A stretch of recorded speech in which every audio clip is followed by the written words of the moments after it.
근로자들이 집을 살 때 보통 대출로도 많이 집을 사죠. 집을 살 때 대출을 받고 대출금을 갚아 나갑니다.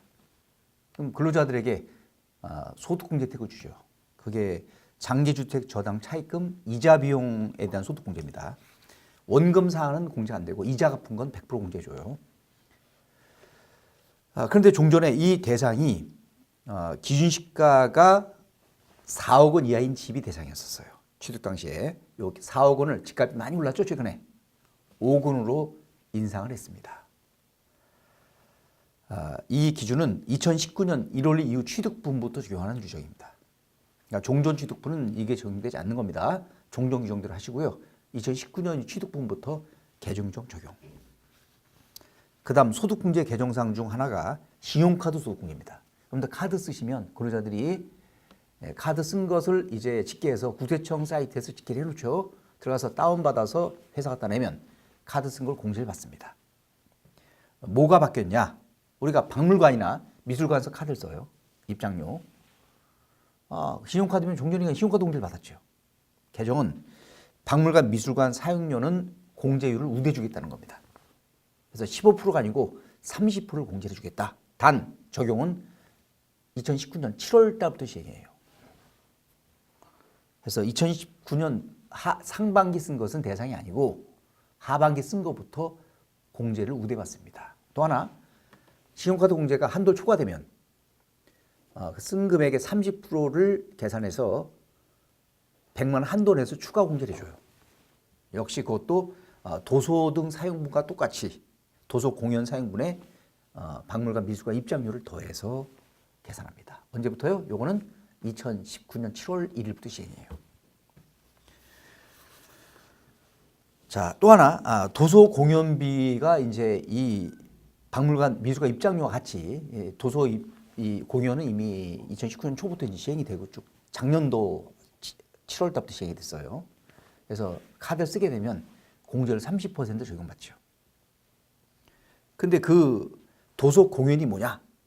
그 기준에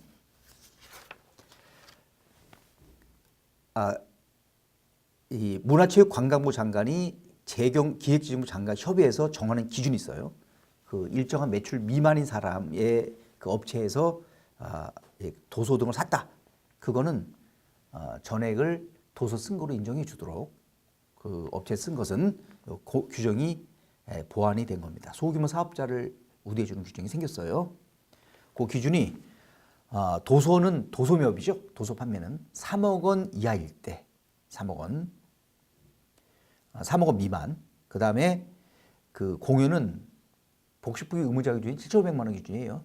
7,500만 원 미만일 때 그 업체에서 쓴 지출은 전부 다 도서 공유로 인정을 하도록 규정을 보완했습니다. 근데 단 서점의 경우 도서는 전체 매출액 중 90% 이상이 서점 도서 매출에 해당될 때만 그런 업체만 대상입니다. 아주 중요한 개정사항 하나 또 생겼죠. 저도 작년에 국세청에 이제 국세공무원교육원 제주도 있죠. 서귀포에. 거기를 이제 교육을 여러 번 갔다 왔어요. 그래서 가서 이제 심화과정 강의를 했는데 거기서 이제 주로 6급 공무원들, 국세청 공무원들 7급 뭐 이런 직원들 교육을 많이 했습니다. 저도 이제 갈 때 되면은 비행기 타고 이제 가면 와이프가 꼭 저한테 부탁을 해요. 가서 올 때 면세점 들어서 뭘 사라. 그래서 면세점 들러서 뭐 화장품도 사오기도 하고 사왔는데 이제 작년까지는 카드 공제를 받았죠. 그게 올해부터는 카드 공제가 안 됩니다. 대상은 면세점들입니다. 보세 판매장 또는 지정 면세점 또는 비행기나 이런 선박에서도 보통 면세품을 팝니다. 그거 산 거. 2019년부터는 2019년 2월 12일 날에 시행령 개정 때 바뀐 내용이에요. 그래서 2019년 12월 12일 이후 지출분부터는 카드 공제 대상에서 제외됐습니다. 카드 공제할 때 종전에 국세청 사이트 들어가서 이제 그걸 다운받아서 갖다 냈죠. 근데 보면 그게 완벽한 자료가 아니에요. 그래서 일부 누락된 것도 있을 수가 있어요. 그래서 그런 것은 별도로 증명서를 관련 증빙을 첨부하면 공제 받을 수 있도록 그 신용카드 공제 등 절차가 보완됐습니다. 자, 또 하나의 소득공제 개정사항 중 하나는 여러분들 아시죠? 노란우산 공제 아시죠?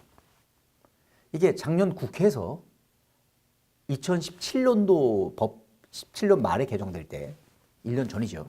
그때 국회에서 국회의원들이 노란우산 공제 쪽에서 가입을 임대사업자 가입을 많이 한다. 그래서 국회의원들이 그거에 대해서 기획재정부에다가 이게 문제가 있지 않냐. 노란우산 공제는 주로 소규모 사업자를 위한 제도인데 부동산 임대사업자들은 보통 부자들이 많아요. 문제가 있지 않냐 이게. 보완해 와라 라고 작년에 얘기를 했습니다. 그래서 올해 이제 법 개정 때 그걸 보완해서 기획재정부에서 국회의원들한테 보고를 했죠. 임대사업자들 이렇게 하겠다. 해서 제출한 거예요. 그러니까 부동산 임대사업자에 대해서는 소득공제 안 해주겠다. 법안을 제출했는데 국회의원들이 이걸 바로 하면 어떡하냐.